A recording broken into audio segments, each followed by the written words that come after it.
এ পর্যন্ত কয়টা মেয়ের ঘরে গেছেন আপনি? খুব বেশি না, পরিচিত যে কজনের রুমে গেছি পার্থক্যটা বোঝা যায়। কিন্তু প্রথমে তো ভাব করলেন ভাজা মাছটা উল্টা খেতে জানেন না। আমি তো ভাজা মাছ খাই না, আমি ঝোল ঝোল তরকারি পছন্দ করি। সংসার তো করবো ওরা দুইজন, তাই ওরা নিজেরা যদি একটু আলাদা কথা বলে নিত তাহলে বোঝাপড়াটা পোক্ত হইতো। একদম ঠিক কথা কইছেন।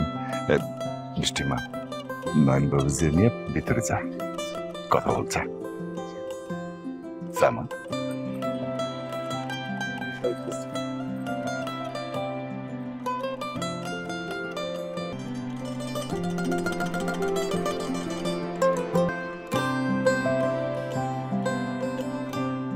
কি কাকে খুঁজতেছেন? কাউকে না।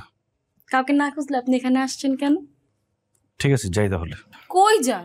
শুনেন, আমি জানি আপনি কারে খুঁজতেছেন। চলেন, কোথায়?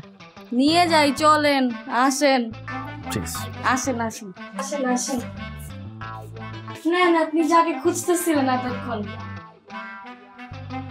ও মা, আপু, মায়া দেখি লজ্জায় লাল হয়ে যেতেছে।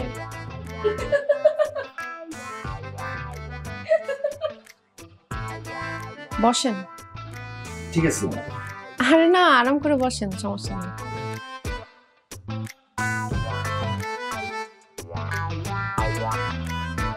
আপনি একটু লাজুক প্রকৃতির না? আসলে মেয়েদের সাথে খুব একটা মিশতে পারি না আমি। তাহলে বিয়ের পরে কিভাবে মিশবেন? জি? মানে আপনি যখন বিয়ে করবেন, কোনো একটা মেয়েকেই তো বিয়ে করবেন, তার সঙ্গে কিভাবে মিশবেন? ও, এইভাবে তো আসলে ভাবে দেখি নাই।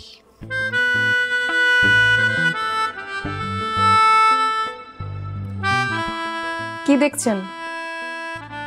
আপনার রুমটা খুব সুন্দর করে গোছানো। Thank you. ওরকম ভাবে আসলে গোছানো হয় নাই। তারপরও মেয়েদের রুম দেখলেই বোঝা যায় একটা মেয়েলি ব্যাপার থাকে, মেয়েলি ছোঁয়া থাকে। এ পর্যন্ত কয়টা মেয়ের ঘরে গেছেন আপনি?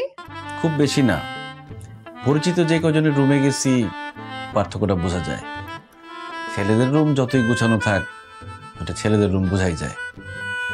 আমি অনেক পরিপাটি মানুষ, আমার রুম পরিপাটি করে গোছানো থাকে, কিন্তু তারপরেও মেয়েদের গোছানোর ব্যাপারটা আলাদা।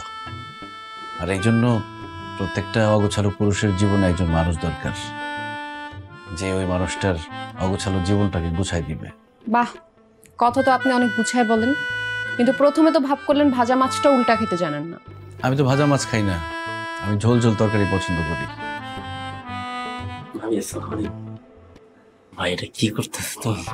বিয়ার আগে যদি সব কথা কই আল্লাহ, তাহলে বিয়ার পরে কি করবা? বাইরে সবাই দাঁড়া রয়েছে, তাতে যাও। চল।